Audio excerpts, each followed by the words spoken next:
Welcome back to Your 1230, the only podcast where our guests tell their story with the help of 12 questions in just 30 minutes. Today, we are thrilled to be joined by John Mendez. John is a serial entrepreneur, realtor, investor, podcast host, and social media expert. He's deeply passionate about helping other like-minded individuals achieve a life of abundance. Through the power of the mind and social media, John is empowering others to obtain financial freedom and build the lives they've always dreamed of living. John is the host of the Walk to Wealth podcast. John, welcome. We are excited to talk to you. I'm excited to talk to you, man. It's been a long time coming. Yes, yes. And there's lots of things I can ask you about from that bio, but I want to start there at the end. What can you tell us about Walk to Wealth? Yeah, so Walk to Wealth is a show where I enlighten and empower young adults to build wealthy, abundant lives. And how the show came about is so for anyone that doesn't know, I grew up in the projects. It was nine of us in a two-bedroom. Dad was never around growing up. Mom, me and her had a very, bad, toughish relationship. I didn't understand. She had mental health issues, but as a kid, you kind of don't understand the complexity of that is. It's just in my head, it's like, oh, she was the mom that I needed her to be. So it wasn't a while before I understood that and it was kind of fixed that. But money's always been tight. We grew up on Section 8. I slept on the couch until pretty much almost fifth grade year. That was my bed. And then I upgraded to like one of those spring beds that you kind of unfold. I had one of those for a little while before I eventually got my room where I'm at now, little home office now. And so for me, money has always been tight, but fast forward a bunch of years now, during the pandemic, I read Rich Dad Poor Dad. It was the first book I read in such a long time, and it shifted my paradigm and it made me realize there's another way of viewing the world out there that wasn't being taught in school, wasn't being taught in my environment, and wasn't being taught in my home. So that winter break between fall and spring semester, I jumped down the rabbit hole, started learning about personal finance, came back to the spring semester. I've already seen the light, and I'm just like, man, with everything being uncertain right now with the pandemic going on, the only thing I'm certain of is myself. So I decided to bet on me and I decided to jump into entrepreneurship. And then fast forward like 6 months, my friend told me like, hey, we should start a podcast. He ended up going back to college. I already left. I still wanted to move forward. And then pretty much I procrastinated 4 months and then it finally all came together, Walk to Wealth. And it's pretty much for the 99% of us that aren't overnight sensations, it's a long walk to wealth. Some may walk faster than others, but what good is sprinting to the finish line if you pass out when you cross it? I love that backstory. And we were talking offline. We discussed why the title, and you just describe it so well that it is a journey and that you're taking people on that journey with you and with your guests to show how it happens and that it's not going to happen at the same rate, same time, or even the same way for everybody. So I absolutely love that. And you talk about a life of abundance and kind of seeing that light when you read Rich Dad Poor Dad. How do you describe that? And really, what do you mean when you say life of abundance? Yeah, by life of abundance, I mean abundance in all your areas of life. A lot of people that get into the personal finance, entrepreneurship niche is just like money and business. That's all it is, right? And they leave all the other circles in your life out, the mental side of it, the emotional side of it, the relationship side of it, the personal side of it, all these different circles that are being unfulfilled. And that just leads to a lot of money and a lot of holes that you can't fill up with money. So, right, it's a lot. Money ends up being very useless. It's for me, life of abundance. You look at nature, right? There's never a lack of anything. And when you're scarcity minded, a lot of people and grow up in a project, it makes you aware of the spectrum of what, abundance and scarcity could do. Like I have friends doing a lot of time and I have friends with summer houses in the Hamptons. So it's like I seen like the broad spectrum very early on of like abundance and non. And just when you're operating out of abundance, you're so much more giving, you're so much more caring. And when you're operating out of scarcity, you tend to do a lot of things that would normally go against your character. So building an abundance life is just knowing that, man, a lot of the stuff that we've been fed is kind of just BS and that you could have it all that, and create everything that you desire without having to take away from anyone else's. And I think that's the big thing there, that understanding that what you have does not mean it's at the at the risk of somebody else or taking it away from somebody else having it, that you both can have it or multiple people can do similar things. And there's not a limited number or a set number of positive or successful outcomes. And I think that's really hard for most people to understand. The fact you got there at such a young age and are spreading the word and helping others is really a wonderful thing.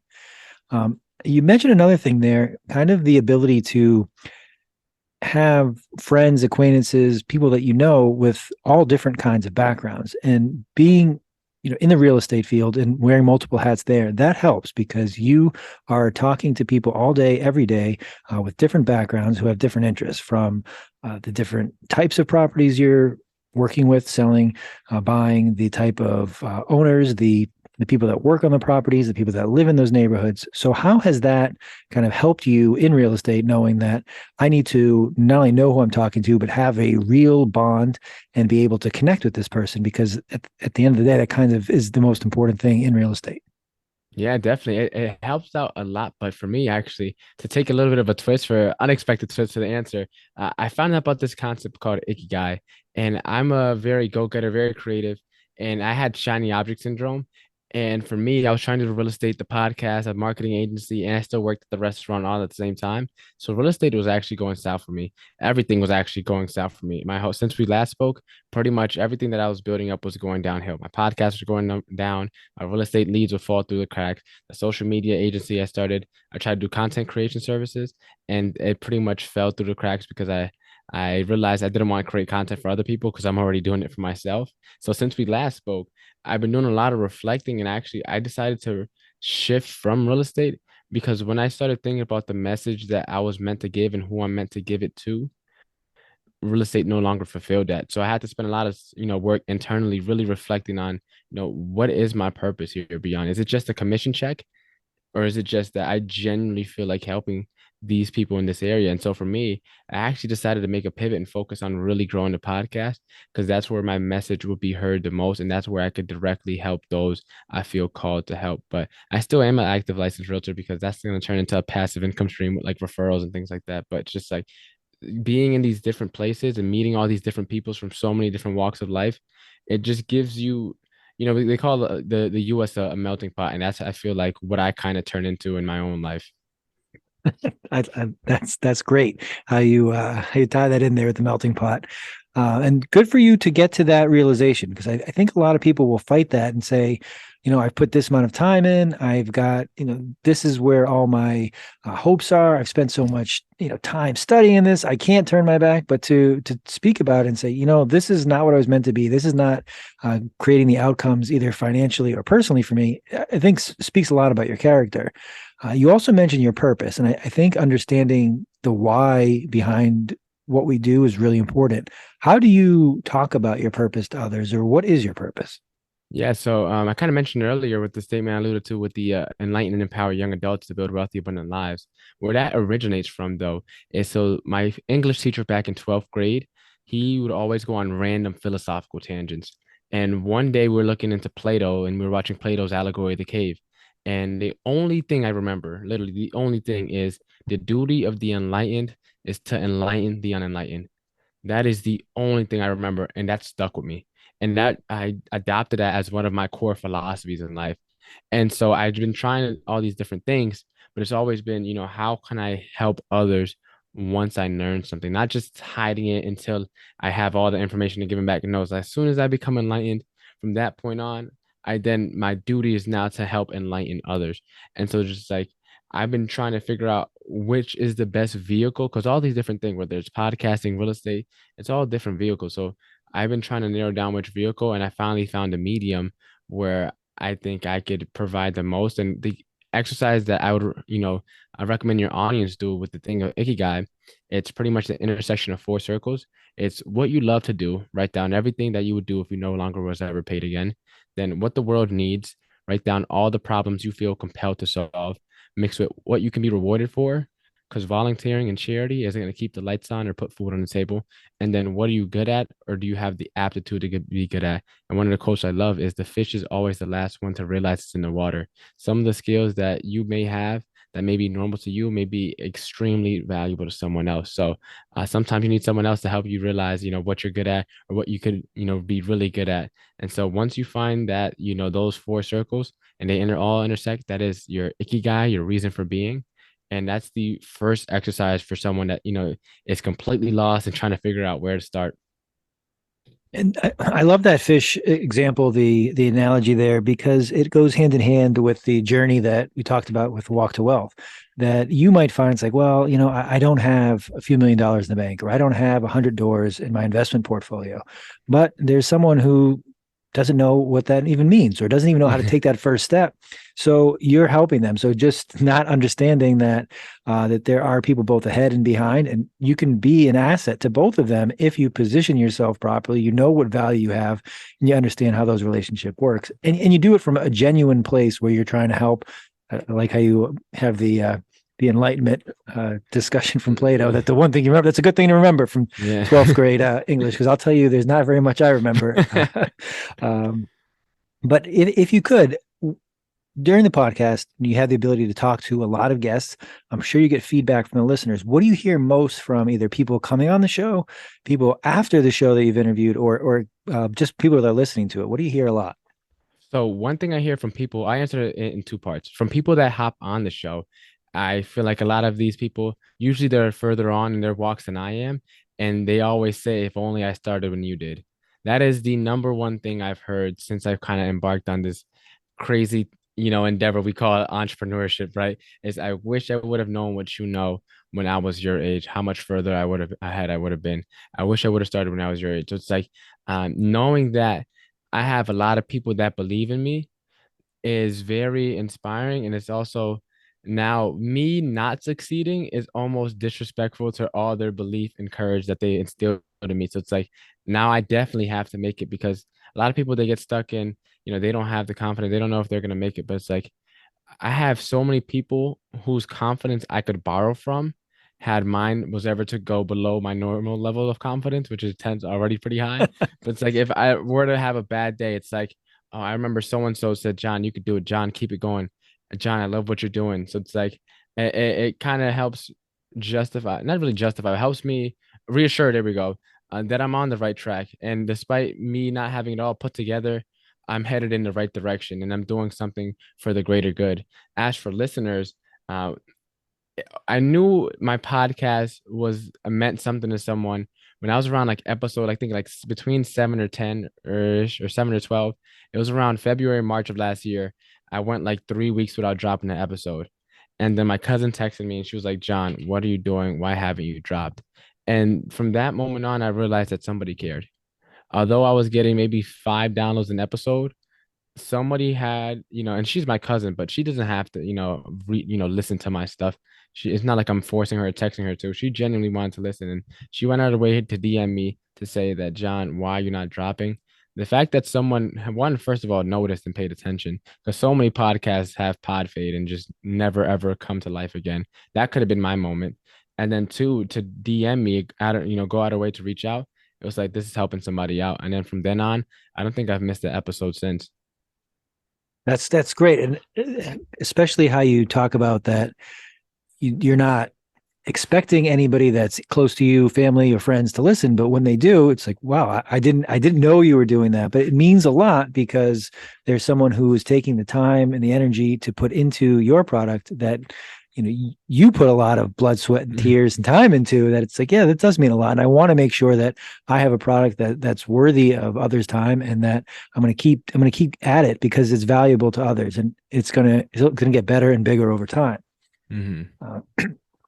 So you mentioned pod fade, and I think that's kind of evident in many areas that people can even jump in with 2 feet, get excited, start something new, look to um, get to some place that somebody else may be, and realize, wow, it's really far to get to that finish line, or this is much harder, this is much more uh, difficult, much more intricate, whatever it is than I had thought.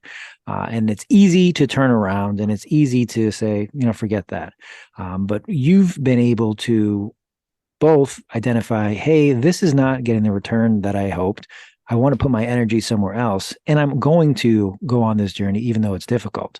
Mm-hmm. When you talk to others about that, how have you found that either they were able to stick it out, or they knew it's like, all right, this is time for a change, or I've got to an outcome where I need to do something a little different because this is not where I'm supposed to be. So it's one of those things where it's like a lot of people say, give yourself a deadline. If you don't do XYZ within this certain amount of time, then go on to another thing. But then people try it and give like 50% effort, and then it's like, oh, it didn't work out. Well, like, no duh, Sherlock. Of course it didn't work out. And that was me. And I speak so kind of very straightforward because I wish someone would have, grabbed me up by my shirt and just said like, John, you're doing too much, slow down, relax. You have all these different ideas, you're so creative, you have all these things, but nothing was actually getting done. So it's like focus on one thing and doubling down on that one thing is the only way that you get results. And like for me, I was very naive to think that I would get full-time results from part-time effort.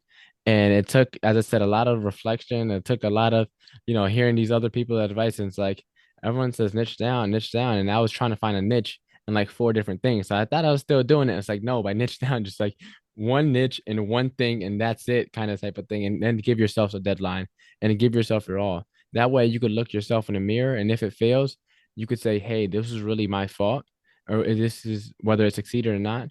But if you give it that 15, 25, 50% effort, if you don't give it your all, you always have that cop out where it's like, oh, I didn't really try anyways. And that's not a way to live life. Because let's say you get married, it's like you have a divorce. Well, I didn't really love her anyways. It's like, what are you doing with your life? If you're not going to be all in, why play the game? Yeah, that's a lot of good points I want to pull out there. The first being when you're on your entrepreneurial journey, as you describe it, it's difficult. And the reason why people call it a journey and a whatever word they describe to use it to describe it is that it's because it's different for everybody. There is no blueprint. There is no do these three things and you'll have this outcome. You're usually doing it by yourself.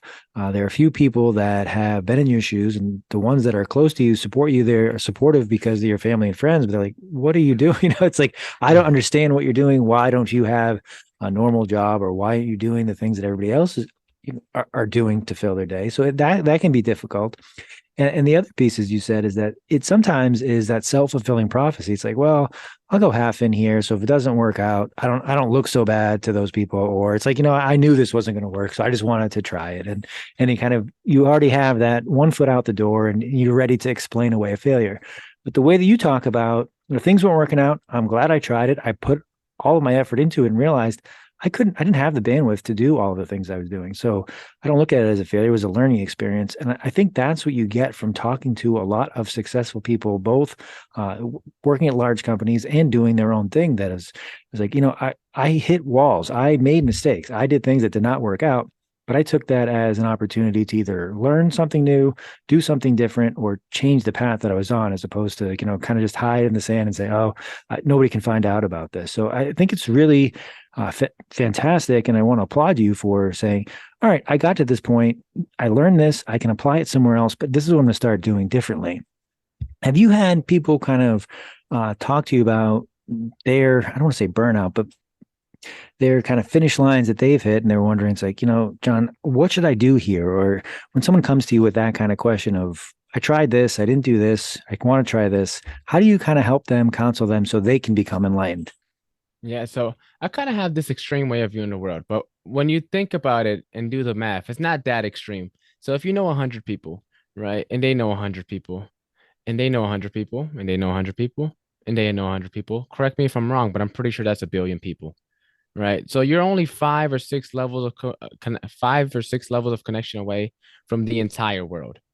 So the longer you procrastinate, the longer you hold off, right? It's pretty much the likely that the world isn't going to be uh receiving your message, right? The less likely you are to impact the world, the more people that you'll be letting down without spreading your message. So when it comes to like burnout and things, it's like, oh, John, I tried this, nothing's working. And so it's like, sometimes you're not tired because you're doing too much.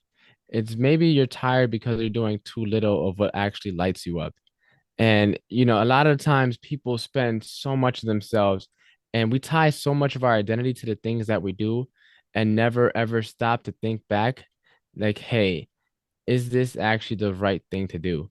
Right. So it's like what really lights us up. And most of it is really just uncovering that inner child, who you were when you were 5, before the indoctrination, before the trauma, before whatever you went through that, might have forced you to turn into, mature into an adult. And it's like this story of like Peter Pan, right? He never wants to grow up. And then Captain Hook, he's the miserable, depressed adult. But it's like you have to find a way to become an adult while also making sure that Peter Pan never dies. That way you could kind of find that healthy balance or healthy mix of like, hey, you're doing something that actually fulfills that inner child in you that was tucked away for so long and swept under the rug because of whatever you had to grow through growing up and whatever you had to do to survive. Yeah, and as you've talked about, the home life that you had is not the one that most people would say, I wish I had grown up that way, or Yeah. it sounds like that's an easy way to do it. So the fact that you keep that childhood perspective and that zeal for things that only a 5-year-old can appreciate or get excited about is really great. I want to ask you, when you have, as part of your mission, as part of your purpose, is to help others and to bring others up. That's wonderful. A lot of people want to be there, but not everyone has that. We'll call it the benevolent way of kind of living their life. And there's some people that just kind of want to take, or that are interested in not an abundance mindset, and that they'll take what you have, or they'll tell you one thing and do another. So have you come across a time when somebody was maybe taking advantage of your demeanor or your mindset of, I want to help as many people as I can, as they're more in it for themselves? And if you have, how have you handled it? And if you haven't, how do you think you would? So it's something that I've either been, I have this. So to get a little bit into attachment styles and psychology a little bit, I've always been of the mantra of I have to put myself first before I ever put anyone else first. And growing up, a lot of people that were my age and high school growing up, they seen that as conceited, cocky, arrogant, whatever. I didn't know how to explain it as I guess eloquently as I do now, but you have to put yourself first in order for you to be the best person for anyone else. And because of my upbringing, I used to be very much like, if you did me wrong, I was very quick to cut somebody off, very quick to remove somebody, probably quicker than I should have been, right? Because I had this fear of, I always want to be in control. I always want to, at least of myself. I always want to be in control of myself. That way, no one can ever take advantage of me. No one could ever, use me, almost to my own detriment, right? It was like I was trying to have this wall to protect myself when it was really just the little kid in me hiding because I was always alone growing up, mentally at least. I wasn't able to express. And so for me, I never really experienced a situation where someone has tried to take advantage of me because I was very quick to shut it down. But I also missed out on a lot of opportunities because, as I said, if you're not going to be all in, why play the game? For me, having that, I can cut somebody off mentality, it was very good for not getting myself hurt and not getting myself in a situation where, I'm someone's, rug and that they're stepping on. But also it's like you don't have any skin in the game ever to truly experience and be in the present because you're always hyperly conscious of like, oh, what if this person trying to backstab me? Or if this person does me wrong, I have to be able to still like leave that, that attachment, that tie without any damage to myself or my, my life or my how I was moving at that time. And so I never really had to deal with it. But now that, I'm a lot older, I think boundaries, now that I'm a lot more secure psychologically and did a lot of work, kind of unpacking that. Setting boundaries is something that is very important. And knowing that when you have a good heart, people will try to take advantage of it. And I love sharing this story of there was a snake that was in a fire. The snake was burning up. And there were people that were casually walking across the snake. Everyone would look at the snake and keep on walking. One man had passed by the snake and was like, okay, let me help him out. So he tried to reach for the snake to help him out of the fire. And the snake had bit him. And so instead of running away and leaving, he went to go grab a stick. He then proceeded to continue to help the snake out. And another man had seen him get bit. And man number two asked, hey, why do you continue to help the snake? And man number one responded, it is in my nature to help others. It is in the snake's nature to bite. So the moral of the story is you can have a big heart. You just have to be smart about how you use it. That way you don't get bitten by the snake. And long story short, he ended up helping the snake out with the stick, didn't get bit around the second time. And so it's not about, trying to close up and defend yourself. It's about being smarter with how you use that big heart of yours. Yeah, and I think that story illustrates a really good point, that not everyone is going to have the same perspective or starting point as you. So it's, one, you got to acknowledge that. Two, if you can understand where they're coming from, what their actions, intentions may be, and act appropriately. And three, and when possible, try to solve, fix, help with the understanding that you are not going to be able to change everybody. And if you can put them even, a tenth of a butter spot or a percentage better, that's better than leaving them in the fire to keep the mixed mixed example going there. So we've talked a lot about what you are doing professionally, how you've grown mentally and intelligently. What do you do to relax, or what do you do when you are not balancing all of these heavy topics? Yeah, I genuinely love getting lost in sports. And it's sad that one of my biggest things is like I left football a little prematurely. I had opportunities to play in college, but I knew I wasn't going to go to the NFL. But the competitor in me, the athlete in me always wonders, what if I would have stuck with it for college a little bit? And that didn't play in the pandemic, so things probably would have never happened. Then none of this would ever happen if I did go that route. But basketball, I love playing pickup basketball still. I love working out. I love listening to just music and just getting lost in music, dancing sometimes. Like I was not a choreography dancer. I was a party dancer. I was the guy that went in the circle and jump started the party, got the party jumping. I was that guy. So, things like that just really get me going. And watching anime, what's one of my pastimes, I guess. I love watching anime. I grew up watching, different kinds of anime, still watch it to this day. Not nowhere near as much as how I used to. Partially because they're trying to turn into Netflix, so you have to pay monthly for them. So it's like there's only like one anime I watch because it's still free. But for the most part, it really just sports and anime are like really my things that I use to kind of get lost in myself. You're a well-rounded individual, and that's for sure, because you've got a good good group of hobbies there, as well as a nice complement of your, we'll call it your day job. I want to leave it here on this. We talked a little bit about being available or helping somebody who is behind you in your journey, somebody who may not know what you know, may not have seen the things you've done or had the experiences you have. What's a good first step, or for someone who's looking to, as difficult as it would be to follow your path, to do some of the things you've done? What can they do today and tomorrow that they have not done yet? The first thing that you would do is start thinking about the bigger picture.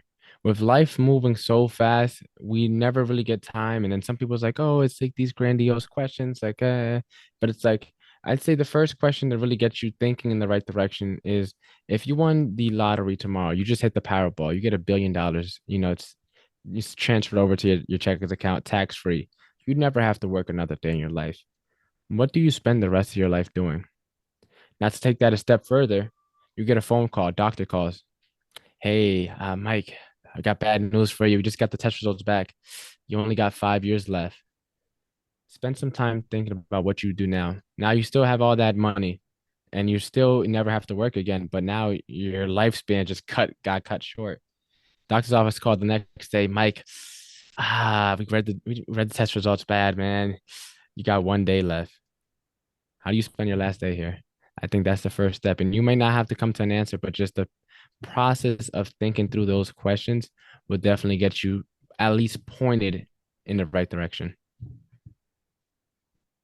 No, those are difficult questions to even think about, let alone answer. But you're right that if you understand what's important to you, why you do the things that you do, and if working money was no longer an issue, what would you do? And if your time was severely limited, what is the most important or highest priority, personally, professionally, and how would you tend to those things? I think that's a great place to be. John, we've covered a lot of material tonight. I've done a hell of a job bouncing around. I don't know if I've done a good job navigating it. But is there anything I didn't ask you that I probably should have?